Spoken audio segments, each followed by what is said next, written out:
If you're driving by Menominee Street in Eau Claire, you may notice some major construction. First News at 9's Melanie Walliser has a look at the area's next big event center. Progress is being made on the new county materials complex in Eau Claire. Everything is going good at this time and everything is on schedule at this time. We couldn't be more thrilled with the progress. Everything is on schedule, on budget, going really, really well.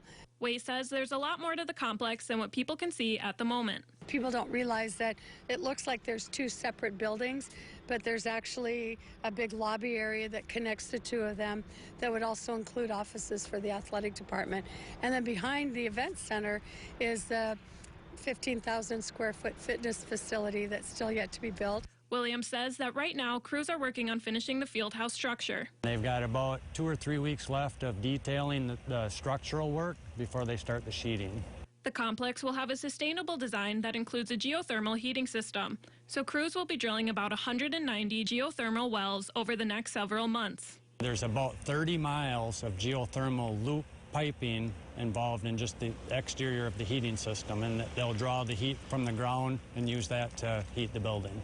And that's a huge component to the sustainability of the building, which the Pablo Foundation invested in.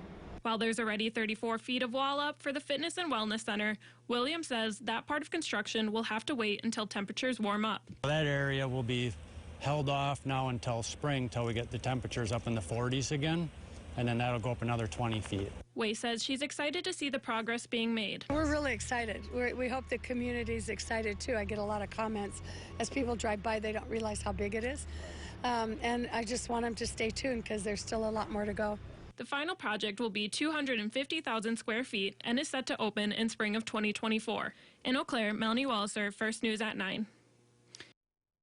The U.S.